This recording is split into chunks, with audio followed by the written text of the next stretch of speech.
We've said this all week. The Liberals are spending like water, and Canada's in the midst of a fiscal crisis like we've never seen. And if you think all this spending only affects economists, think again.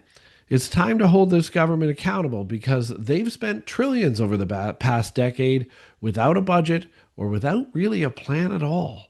Let's go. Welcome to Bakes on Things. Welcome back to Bakes on Things. I'm Chris Baker. Thrilled to have you here. Thanks for being here every day. And we start off by going back to the Trudeau era. I know we all want to forget it, but when program spending soared from just over $300 billion to almost half a trillion dollars by 2025, we have to talk about it. That's nearly 50% growth in just 8 years. Compare that to government revenues from taxes, including personal, corporate, commercial, even tariffs. Yes, tariffs. And Mark Carney is spending $2 for every revenue dollar brought into this country. The federal deficit sits at $43.1 billion for 2024-25, with interest payments climbing by $8.9 billion in just 1 year. Now add soaring defense promises made this week without a budget for nearly a year, and, well, Canadians are looking at debt finance deficits stacked without any transparency whatsoever. So, what are we to do, and where did this start? Revenue versus spending. Is that not how we all manage our own households? Let's see how the government's managing it. Well, how much does Canada take in? That's what we need to look at first. In 2024-25, revenues hit $449.8 billion. That's up 10.9% from the prior year. Good news. That includes corporate and personal taxes of $302.9 billion, GST, and even carbon pricing returns. Yet spending on the other side exploded. Program outlays rose 11.5%, and defense spending alone is now going to climb to 2% of GDP, and that requires a $9.3 billion increase from Carney's most recent announcement. With expenditures now projecting $486.9 billion next year, Canada is spending over $40 billion more than it collects each year. And Carney hasn't even released a budget since 2024.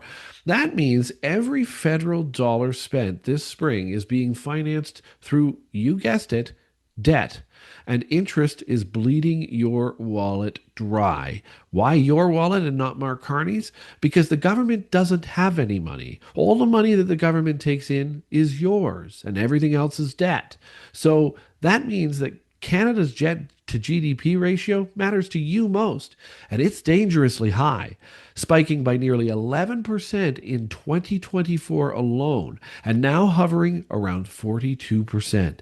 That's up from nearly 32% in 2014 and 2015 when the Liberals took over. Carney claims this is manageable, but global debt markets don't care about his buzzwords. They care about getting repaid.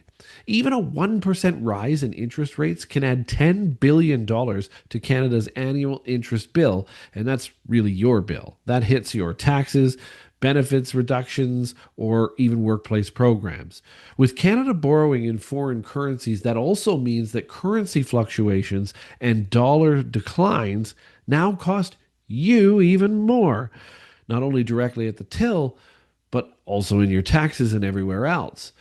And where has all of this money gone? This is the biggest question most people are asking right now. See, Carney's Liberal government has sharply increased now defense spending, health, childcare, Indigenous services, and climate programs, which I'll give you are good causes. Yes, and probably the Conservatives would also look to spend in those places. But without a budget, it's impossible to assess the efficacy at all. The throne speech included $500 billion in new initiatives, committed without any tax revenues or debt plans. That gap is going to be made up by further borrowing, and that's you borrowing the dollars. Borrowing from Wall Street, foreign bonds, and other places, making Canada even more vulnerable to global interest rate shocks and weakening the loonie, and of course, risking more inflation. And what has the rest of the world done in types of situations like these? Well, if we look at the UK, when economic trouble hit the UK themselves, they offset it with targeted fiscal boosts. When the same thing started to happen to China, massive stimulus was implemented to protect business. In Canada so far, a defensive stance, really just nothing, just spending to stop the problem. Meanwhile, countries like Japan and Sudan have higher debt to GDP ratios than Canada, so Canada's actually headed in that direction with them, unless we change our course.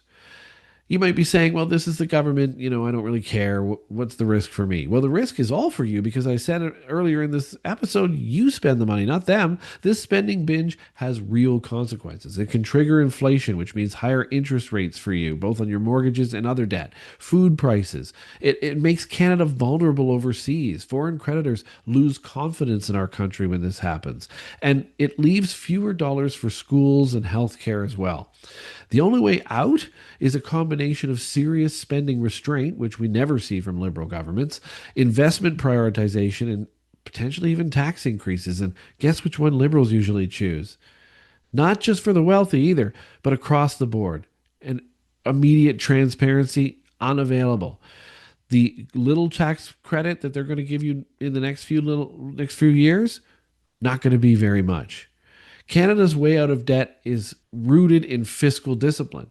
We need a number of different things, including a balanced budget finally by 2026, with a published plan at least by fall 2025. Will they actually deliver on that? None of us really know. Annual caps on discretionary new spending must be put into place until debt to GDP starts to fall sustainably. We can't get to the likes of Japan and Sudan in this case. A defense budget is fine, but it needs to be scrutinized to ensure value for every billion that is spent in that plan. Debt reduction targets requiring transparent progress, by the way, and automatic mechanisms for payment so that we don't get too far into foreign debt. A mandatory independent panel would be excellent here that's nonpartisan to continuously assess debt sustainability and the ability to borrow for Canadians. Without these steps, your prosperity as Canadians and the next generations will be mortgaged to foreign lenders. And this may last not just for your kids, but for your kids' kids at this point. This is not even speculation. I wish it was. It's a turning point. Carney is talking sovereignty and global strength, but debt and deficits have no pride whatsoever. They have only consequences, fewer opportunities, more taxes, and weaker currency. We are headed down a rabbit hole that we may not be able to easily dig out of. Canadians deserve leadership with real plans and not press releases and philanthropy. Your patience is valid, but your voice is needed more. Demand a real budget this fall.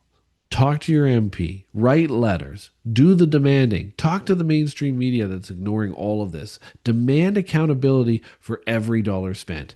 And remember, Canada's future depends on the choices that we make today. Thanks very much for watching. Don't forget to like, subscribe, and comment. I love to read all your comments and to reply to as many as I can. It gives us the ideas for each of these episodes. I appreciate you all for watching. My name is Chris Baker, and we'll catch you again tomorrow.